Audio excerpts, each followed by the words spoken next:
Calaroga Shark Media. From Washington, D.C., where Cracker Barrel madness is over, this is Ballot.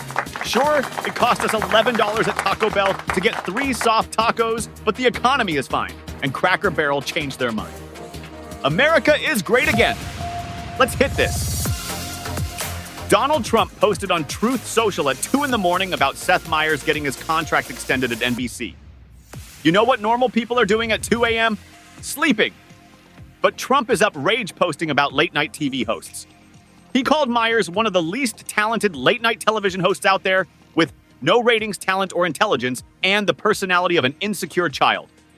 Trump also said NBC is fake news NBC, which, by the way, would be a better name than MS Now.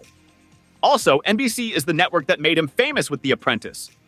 That's like me calling this show Stupid Comedy Show, which also isn't the worst idea. Maybe Trump is onto something. But here's my favorite part. Trump ends the post by saying, "I don't know, but I'll definitely be finding out."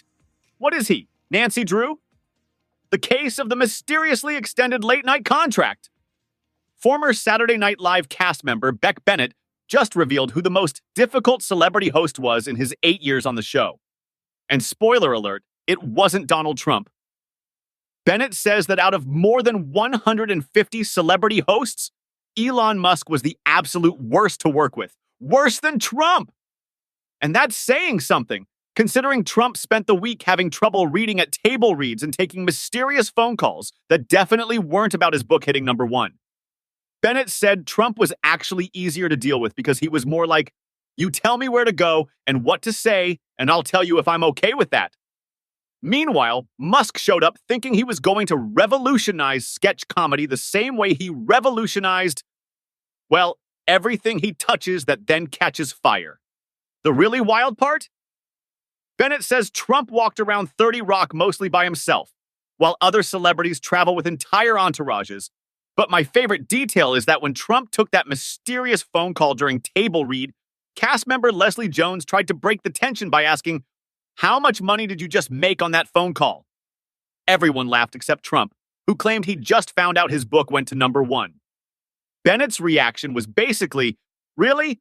That didn't sound like good news, but okay."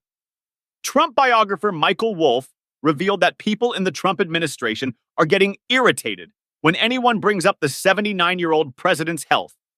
According to Wolff, Trump's team sees him as inexhaustible, but also acknowledges that one day he will just go over. That's quite the medical assessment there. He's unstoppable until he stops forever. The White House recently revealed that Trump has chronic venous insufficiency, which causes swollen legs, and apparently they've been editing official photos to hide his swollen ankles. The White House is now using Photoshop like a teenager posting Instagram selfies. "Make sure you get my good ankle!" The best part is they're calling him inexhaustible. Have you seen this man's schedule? He wakes up at 10 a.m., watches cable news, eats hamburgers, and posts on social media. My retired neighbor has a more demanding routine, and he spends most of his day yelling at squirrels. But sure, he's inexhaustible. The man who needed a golf cart to keep up with world leaders walking is apparently the Energizer Bunny of politics. Here's what's really happening. Trump's team knows that admitting he has health issues would be admitting he's human. And their entire brand is built on the idea that he's somehow superhuman. So instead of saying, yeah, he's 79 and has some health concerns like most 79-year-olds, they're going with, he's immortal and we're annoyed you noticed his ankles. Cracker Barrel just reversed course on their logo redesign after massive customer backlash. They had removed Uncle Herschel, the little old-timer character, from their logo and replaced it with just text. The backlash was so swift and brutal that their stock price actually dropped. Nothing says successful rebranding like losing money immediately. It took them exactly 1 week to cave and bring back the old-timer. 1 week. I've seen people stick with bad haircuts longer than that. But here's where it gets really good. Donald Trump personally weighed in on the Cracker Barrel logo situation. Trump posted, "Congratulations, Cracker Barrel, on changing your logo back to what it was. Make lots of money, and most importantly, make your customers happy again."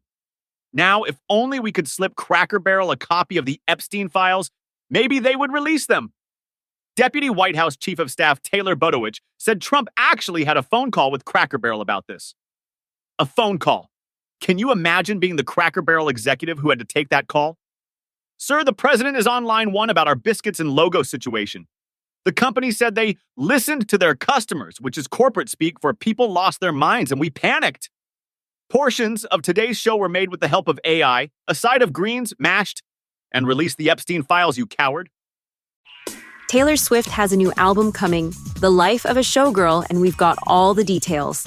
Join us every Sunday on the Taylor Swift Today podcast, your ultimate source for everything happening in Taylor's world. From her romance with Travis Kelce to career milestones, legal battles, and cultural impact, we cover it all. I'm Allie, and I'll bring you exclusive insights, breaking news, and the stories that matter to Swifties everywhere. Whether it's new music, red carpet appearances, or the latest from the Eras Tour, we're your weekly destination for Taylor Swift news. Subscribe to Taylor Swift Today wherever you get your podcasts. From Calaroga Shark Media comes Celebrity Trials, the explosive new podcast that exposes the truth behind America's most captivating cases. I'm Reed Carter, and I'll take you inside real live daily trials and classic celebrity cases where fame, power, and justice collide. From Jeffrey Epstein's billion-dollar sex trafficking empire to the prep school killer who walked free, from family annihilators to celebrity plea deals. Discover the shocking verdicts, twisted evidence, and cultural forces that shape American justice. These aren't just crimes, they're cultural moments that reveal who we really are. Justice isn't always swift, but it's absolutely riveting. Celebrity Trials, available wherever you get your podcasts.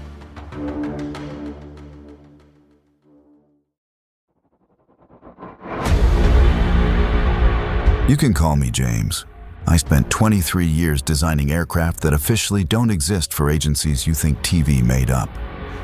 Until I started asking the wrong questions. Navy ships are recording objects moving at impossible speeds. Infrastructure is failing in coordinated patterns.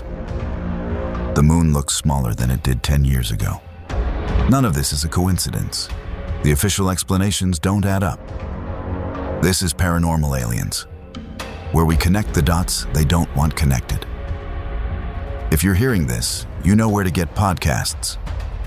Follow Paranormal Aliens. New episodes weekly until they shut me down.